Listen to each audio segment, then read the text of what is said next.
Let me show you how we can speed up and optimize your Samsung Galaxy S26 Ultra. First of all, we're gonna go to settings. Over here in settings, if you scroll down a little bit, you should be able to find the device care option. Once you go here, we should be able to see like a status or report of how our device is doing. We have, in this case, a good condition.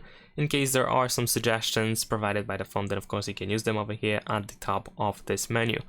Besides that, we can also go to the memory over here. You want to tap into this place. You will see a summary of the memory usage, and you can easily clean your memory over here with a single button, which allows you to speed up the phone pretty much immediately. And there we go. Besides that, we can also go to the RAM Plus option that we have at the bottom in the same menu, which allows us to grant yourself even more RAM if needed. By default, it seems that we use 8 GB of RAM additionally, but we can switch to 12, and of course you will have to restart your phone in order to apply this change, but more RAM should allow you to speed up your phone.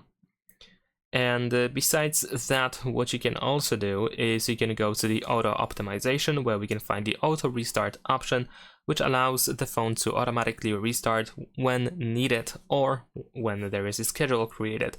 So if you don't mind that, you can of course allow the phone to do so once in a while.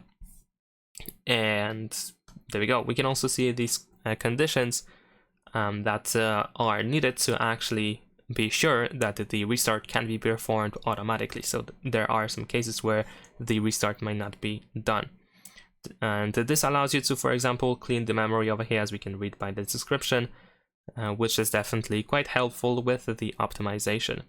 Also in the performance profile, if you switch from standard to light performance profile, then of course you prioritize the battery life and also increase the cooling efficiency, but as a result the processing speed is slower, so you might notice the phone being a little bit slower compared to the standard profile, so you might want to switch back. However, keep in mind that this setting does not apply to games. In this case, if you want to manage these things for games, you want to use the Game Booster settings. And that is pretty much it. Also remember to go to the list of background apps from time to time in order to clear apps that are running in the background, and of course they don't have to be enabled all the time. So that's pretty much it. Leave a like and subscribe.